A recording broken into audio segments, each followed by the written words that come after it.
I am Heidi Benjaminson, your host of Confidence Coaching, a podcast for mothers of teenagers who want to know that it's all going to be okay.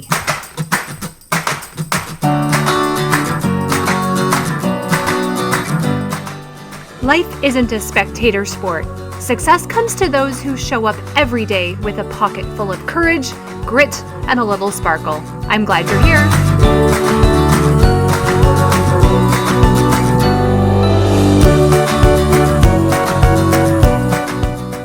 Hello. Welcome to episode 107, Staying Calm and Anchored. I am glad you're here. Thank you for ratings and reviews. These help this work get out to as many people as possible. I am always thrilled when people tell me how an episode has helped them in a specific situation. Recently, I got an email from a friend who shared how this work helped her stay anchored and helped her own actions, own her emotions, show up in a way she wanted to with her teenagers instead of reacting. Y'all, every time we stop, pause, and remind ourselves that we are responsible for how we act, this is a success. This is how we show our children that it's done. And we don't have to be perfect. If we're improving, showing up, and trying, that's what it's about. Okay, today I want to share two specific examples from my life from the past month of how I used specific tools and thought work to stay calm when I really could have been lots of other things other than calm, and what the results were, how it impacted my family, and me feeling in integrity. I want you to see in very real instances that, yes, this work is also hard, and I'll share what was hard. And also, I want you to see the priceless results from doing it. Well, the results I can see at least, because there's a lot I can't see. And I have to have faith that me changing is helping others in my orbit. About a month ago, my 14-year-old daughter had a very busy and tiring weekend. We didn't plan it that way, but it happened. And then Monday, late afternoon, after school, about dinner time, she was a freaking basket case. Like, really, she was in full meltdown, which is kind of unusual for that time of the week and everything. She was crying, she was yelling and angry and telling us that she did not want to go to school the next day, that she was just so tired, and she was fairly irate. I'm telling you, basket case was the right word for her then. What she was saying was really overshadowed by her angry delivery. That was very pointed at me and how we're damaging her if we don't let her stay home, and on and on. Now, I want to say she wasn't saying like disrespectful or inappropriate things. There would have been other consequences for this. But as it was very hard for me to not get angry back. She just went on and on. Now, my instinct totally was to get angry back, telling her how bananas she was to think I'd let her stay home. But I repeated over and over to myself, don't get angry, stay calm. I kept my voice calm. I wanted to tell her all the things that I thought she had done to contribute to being tired. I wanted to ask her if she was going to get her period. But I kept my cool, which I want to be clear was hard. It wasn't easy. She was in full breakdown and I had to leave the room. I did not want to respond to her that way. My lower brain wanted me to fire back at her. I had angry vibrations running throughout my blood. But I kept saying to myself, she's angry and I don't have to be angry. I just had to feel it. Now, she was super emotional and she wasn't thinking logically. So it wasn't the time to talk out things with her. I went to my bedroom and I asked myself, okay, what is really going on? I couldn't ask her that right then. It really didn't matter. I wanted to figure out then and see if there was a way I could respond that would be a way that was empathetic to how she's feeling. And I didn't want to invalidate her tiredness or the emotionality of it. She was angry and tired, and it wouldn't help if I told her that she shouldn't be. Now, I was able to guess that she was exhausted from this long weekend. All things she wanted to do, but it left her very tired on Monday. I didn't want to set a precedent that she could miss school because of this, but I also really think sleep is important for teenagers. I'm happy for them to miss some things if they need to get sleep. Now, I let her calm down, and because I had given myself time to step away, and because I wasn't reacting and trying to maybe hold my ground about school, my mind opened up and I had an idea. I had moved my own emotions from anger to a place of curiosity. I had an idea to show her that I really saw her. I wrote her a note and I put it under her door. I offered that she could miss her first period of school if she didn't have a test or such, and she could miss her early morning seminary class, and I'd take her to school just a little late. Now, I slipped it under her door when the 10 minutes of the angry meltdown were over. A few minutes later, she saw my note and she sent me a text. She mirrored back to me the calmness. She said, "Yes, I'd love to sleep in until 8 a.m. And then she suggested a time to go in after that first class. And I think she had study hall second period, so she went in at the end of that. I asked her to please be in bed by 8 o'clock that night so she'd get 12 hours sleep. And she happily agreed. Well, she agreed, and she was not angry. She was very calm. The only reason I had this idea was because I didn't get mad and respond angrily to her, which was hard. And I haven't always stayed calm, so please know that this has taken a lot of practice. But it's who I want to be, and it's the model I want my teens to see. I also hadn't taken a firm stand on, absolutely not missing school, so I didn't have to defend my stand, that I am right and no way will you get your way position. I had given myself some leeway to be open to negotiating, because I tried to see what else was going on for her and figure out another solution. Because I did that, I was open to see that other option. Now, she didn't tell me this in these words, but I think she felt that I saw her. I validated what she was feeling. She felt supported emotionally and physically.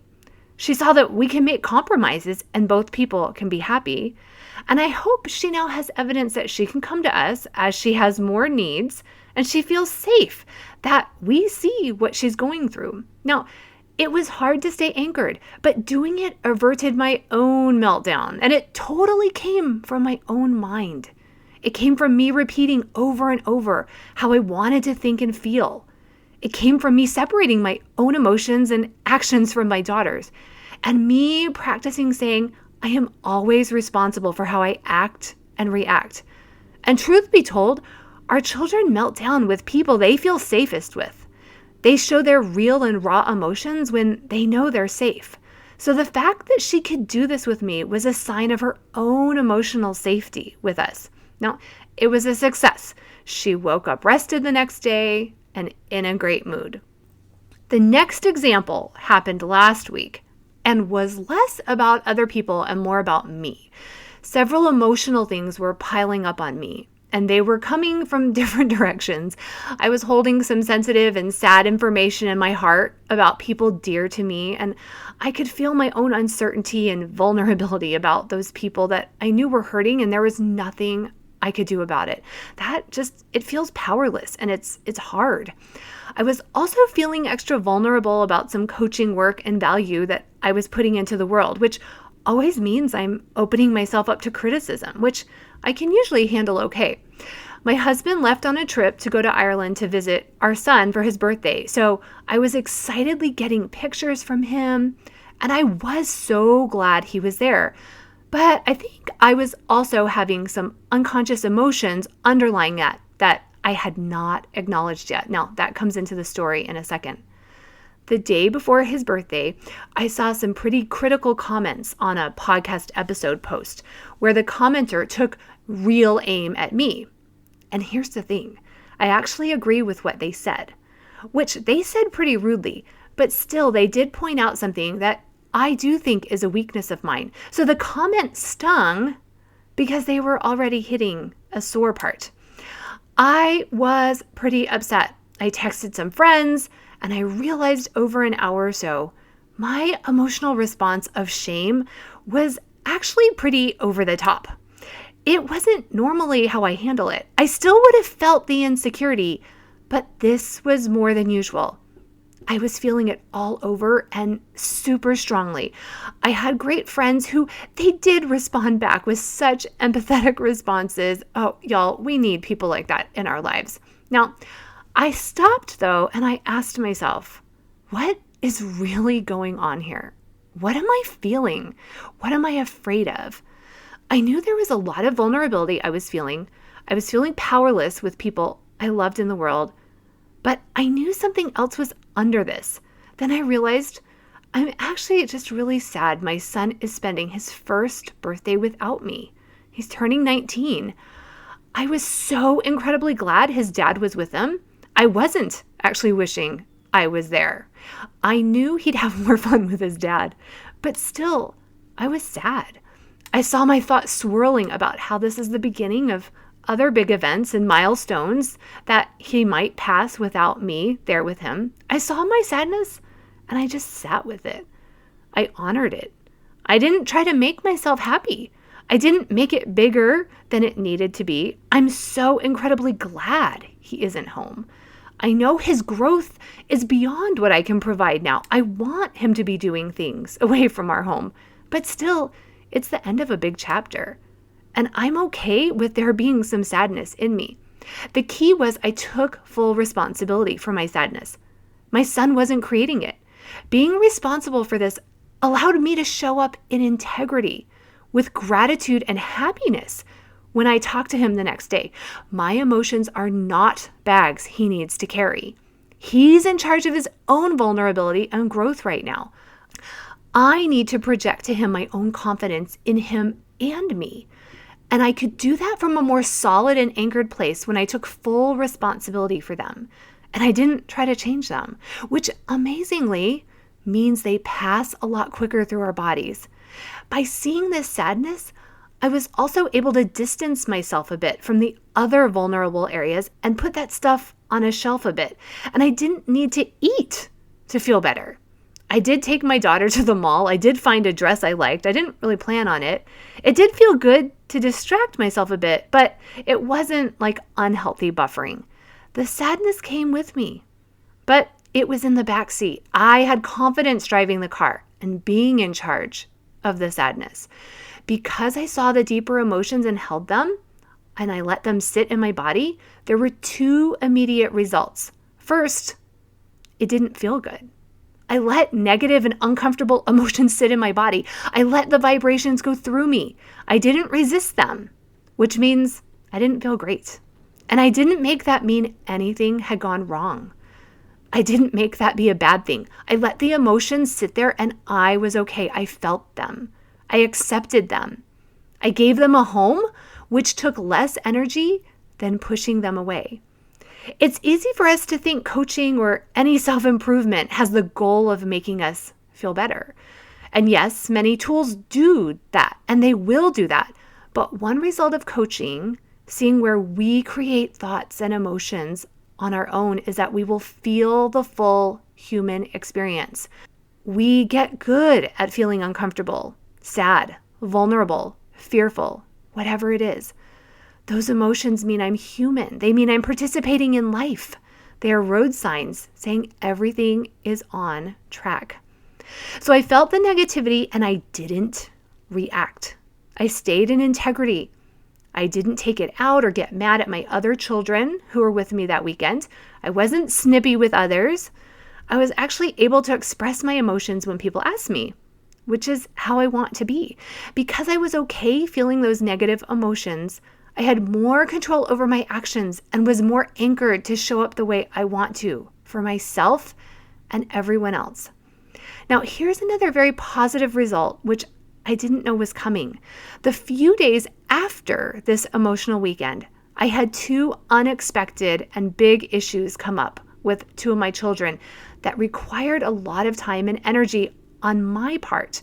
Now, they weren't ego type issues like the week prior, but because I was anchored and in control, I could pivot to deal very straightforwardly with these critical situations. I had the bandwidth to focus where I needed to, and I wasn't backpedaling to pick myself up from possibly overreacting on the weekend. I had paid attention to my physical wellness, so I had the energy to keep going versus being sluggish from emotional eating or buffering in other ways. So I hope these two examples help you see what it means to be anchored and how we do the work to separate what we're thinking and feeling from those of others. I'm always saying to myself, and my clients hear it too, I'm always responsible in every situation for how I act and react.